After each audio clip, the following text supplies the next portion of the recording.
As the regular season draws to a close, seeding is still not quite locked in for the playoffs, especially in the Western Conference. For a while now, it's been a game of musical chairs from the 3 to the 8 seed, but even with the competitive nature of this year's NBA season, the Oklahoma City Thunder and Cleveland Cavaliers are experiencing historically strong seasons. With a few games remaining, both teams are poised to join an elite group with a winning percentage of at least 78%. And if the Cavs can win out, the two teams would both be above the 80% mark. Historically, teams with elite regular season records often find success in the playoffs. Like NCAA 1 seeds, especially this year, NBA teams with top winning percentages typically make deep playoff runs. Since 1984, 95% of teams with that kind of record, a 78% win rate, made it at least to the conference semifinals. That's 20 out of 21 teams. 18 of those teams advanced to the conference finals, and 15 of them made it to the NBA finals, 12 of them winning the whole thing. As it currently stands, the Thunder have a win percentage of 82%. If they would have reached the 84% mark, they could have joined a tier of teams that 100% have made it to the NBA Finals, 2 of the 3 teams winning it all. Now, the sample size for 84% teams is small but significant. Only the 96 Bulls, the 97 Bulls, and the 2016 Warriors have achieved this, all reaching the NBA Finals. The Bulls, of course, won both times, while the Warriors famously fell short in a 3-1 Cavs comeback. For teams with a 80% record or better, the trend is still strong. 77% made it to the finals, and 69% secured the championship. If history has anything to say about it, a Thunder vs Cavaliers finals is statistically a strong possibility. However, according to the betting odds, the Celtics are seen as a major obstacle in the East. The Celtics are expected to be there with the Thunder instead of the Cavs.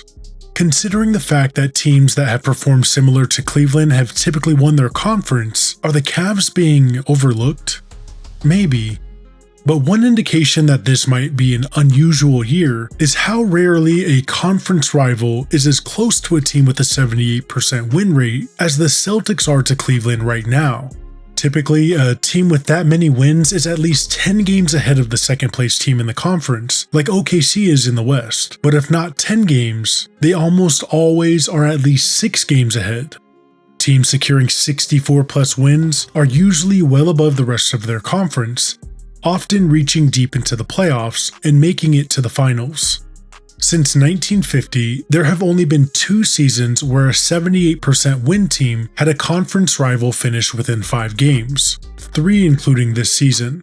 In 2009, the 66-16 Cavs were 4 games ahead of the second place Celtics. The Celtics were leading before Kevin Garnett's injury 2/3 into the season. Both teams were eliminated before the finals by the 59-win Magic.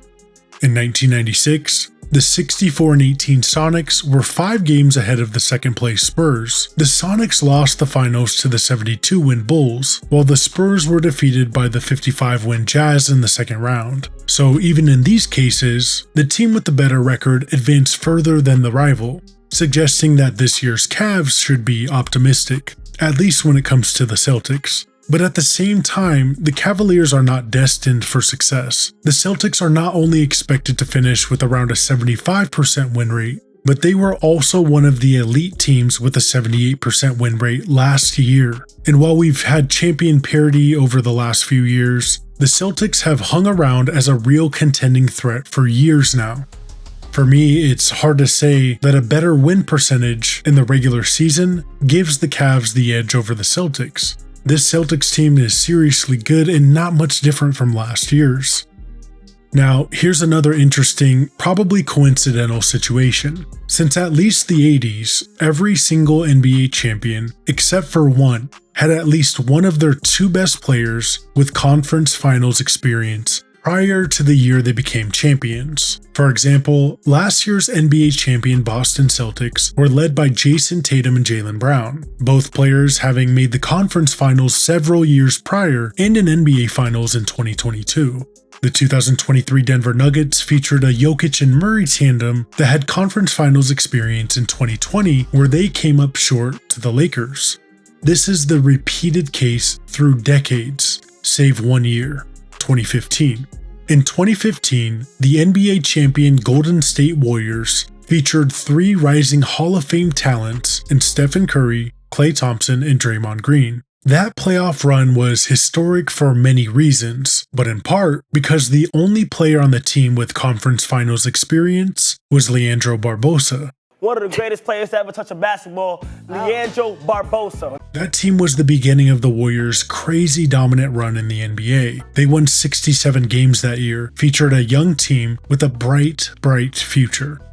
Sound familiar? This year's OKC Thunder share some similarities. Led by an offensively historic guard with a stifling defense, a young core, and a bright future, the Thunder have a chance to join the Warriors in another way should they capture a championship this year. The question is, are they ready? Is their lack of experience a big enough weakness? Or are they to join the ranks with the 2015 Warriors and prove that this young core is up for the challenge? OKC seems destined for success, with no Western Conference team coming close to their level. While experience matters, it doesn't outweigh a team being completely superior. It's hard not to see this Thunder team making it all the way. Let me know what you think in the comments. And thanks for watching Sports Pantheon.